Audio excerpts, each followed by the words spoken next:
안녕하십니까. 반갑습니다. 저는 최맹호라고 합니다. 저는 신문사의 수습기자로 입사해서 40년 근무하고 대표이사로 퇴직한 언론인입니다. 직업의 특성상 그때나 지금이나 저한테 물어오는 질문하는 사람들이 굉장히 많습니다.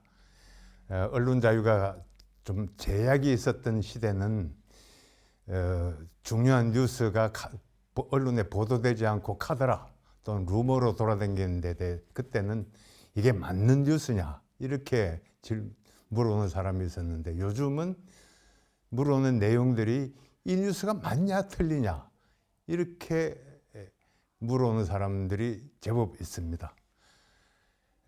올 들어서 연예인에 대한 부고 기사가 꽤 많았습니다. 그 다음에 영화배우 고현정 씨, 신애라 씨 이런 분들도 부고 뉴스가 있었습니다. 소속사에 해명을 하거나 당사자가 생존 신고를 해서 웃고 넘긴 경우가 있습니다만은 가짜뉴스 때문에 경제 사회적으로 큰 혼란을 줬던 그런 뉴스도 있었습니다. 2008년에 있었던 광우병 사태 바로 그겁니다. 미국산 쇠고기 먹으면 광우병 걸린다. 이 뉴스가 지금도 한미 통상 현안으로 작동되고 있습니다. 제 개인적인 경험은 하나 있습니다. 현직 대통령한테 명예훼손죄로 고발당합니다. 검찰에 불려가서 조사까지 받았습니다. 뭐냐면은 당선자 시절에 부인이 백화점 가서 쇼핑 갔다가 소매치기 당했다. 제가 사회부장 때 이야기인데 사회부 기자가 그 뉴스를 검증도 안 하고 회사 내에 다른 매체에 기고를 한 게 그대로 실려서 책임은 제가 지게 됐습니다. 언론사는 신뢰를 먹고 사는 업종인데 회사의 신뢰도 떨어지고 제 개인적인 명예도 추락했던 그런 사건이 있었습니다. 요즘에 제가 하나 검증한 가장 특이한 뉴스가 하나 있습니다. 트럼프 미국 대통령이 축구선수 손흥민 씨를 백악관으로 몰래 불러서 이야기했는데 손흥민 씨가 이야기한 다른 것은 틀린 게 아닙니다. 이 말에 트럼프 대통령이 감격을 했다는 내용을 백악관 통역사라는 사람이 썼다. 이런 내용이었습니다. 완벽하게 가짜 뉴스입니다. 왜냐하면 백악관 통역사, 정상회담 통역사는 직업의 특성상 어떤 경우도 그 내용을 밖으로 유출하면 안 됩니다. 형사처벌을 받게 되어 있습니다. 그 다음에 그 내용이 사실이라면 다른 언론사에도 보도가 됐을 텐데 단 한 줄도 보도된 적이 없습니다. 옛날에는 뉴스를 생산하고 전달하는 매체가 몇 개 안 됐습니다. 신문, 방송, 잡지 이 세 가지가 주였고 뉴스에 궁금한 게 있으면은 신문에 났대 하면 그거로 끝입니다. 근데 요새 세상에는 뉴스를 만들고 그거를 퍼나르는 전달 수단이 엄청나게 늘어났습니다. 인터넷 신문이 우리나라에 한 4,000개라는 보도도 있었습니다. 또 유튜브, 페이스북, 카톡, 인스타그램 이런 소위 SNS에 포함되는 그 뉴스 채널도 엄청나고 그만큼 늘어난 만큼 뉴스도 폭발합니다. 그 중에 많은 경우가 가짜 뉴스거나 왜곡됐거나 과장된 게 굉장히 많습니다. 제가 그래서 화가 납니다. 옛날에는 엄격한 직업윤리가 작동이 돼서 가짜 뉴스 생각도 못 했는데 요즘 너무 폭발하니까 제가 주민연사로 나선 것도 이거 어떻게 좀 알려드려서 가짜 뉴스에 피해 안 당하도록 하고 싶어. 그래서 주민연사로 나섰던 겁니다. 가짜뉴스 역사가 있습니다. 아마 여러분들 들어보셨을 겁니다만 여의도 찌라시라는 소문이 있었습니다. 거기 일주일에 한 번씩 기업체 정보 담당하는 사람, 경찰, 국정원, 정부기관의 관계자들이 모여가지고 자기가 갖고 있는 정보를 주고받고 해서 리포트를 거창하게 만드는데 거기엔 우리나라 청와대 뉴스부터 시작해서 개별 기업의 동향, 그 다음에 심지어 연예인의 동향까지 적힌 그런 내용들인데 일주일에 한 번씩 생성돼서 됐던 건데 그중에도 상당 부분이 엉터리였고 가짜였고 과장된 내용들이 많았습니다. 사실 우리나라 조선시대에도 찌라시가 있었습니다. 임금이 인사를 하면은 인사 내용과 배경에 대한 설명서가 작성이 돼 가지고 전국의 양반들한테 배포됐던 그런 그 과정이 있었습니다.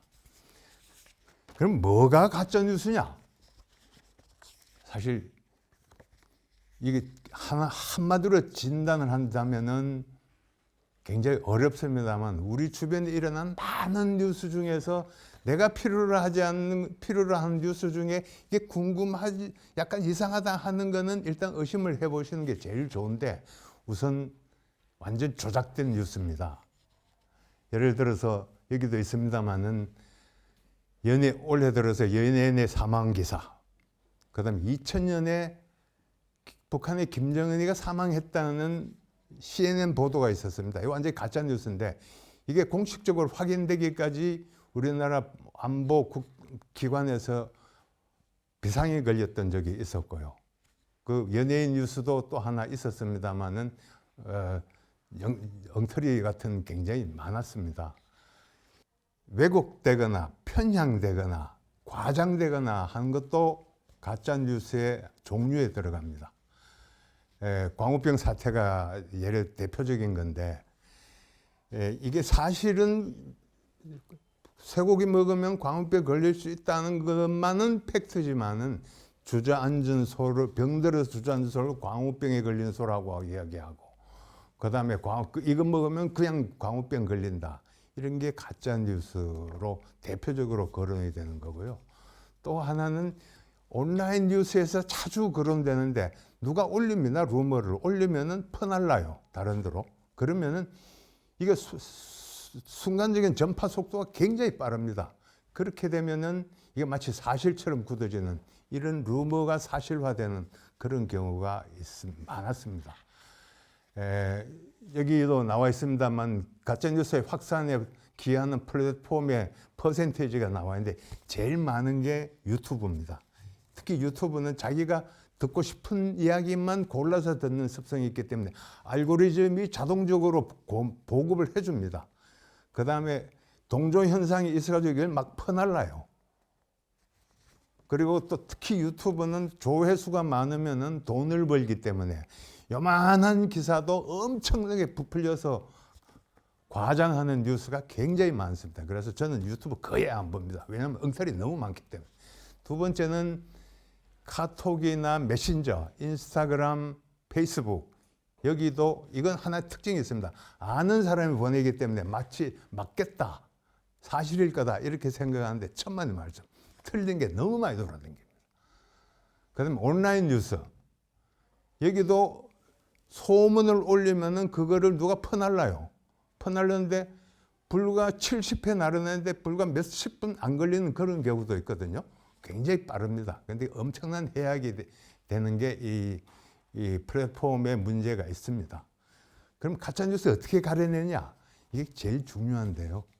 이제 뉴스를 보실 때 신뢰할 수 있는 언론사인지 보십시오. 이 언론사는 기자들도 수백 명 투입이 되고 그 다음에 조그만 1단짜리 기사도 2중, 3중으로 체크를 합니다. 그래서 가짜뉴스가 발붙일 수가 없습니다. 그 다음에 두 번째는 신문에는 밑에 바이라인이라고 해서 기자 이름이 나옵니다. 방송은 보도가 끝나면 뭐 누구누구 기자입니다. 이렇게 보도를 합니다. 그 기자가 이 내용에 대해서는 내가 책임진다. 그 다음에 그 기자를 이 언론사가 책임진다는 그런 뜻입니다. 또 하나는 이 기사를 교차 검증하는 방법이 있습니다. 이 신문에 났습니다. 이 인터넷 신문에 났다 하면은 중요한 기사는 반드시 다른 언론사에도 보도를 합니다.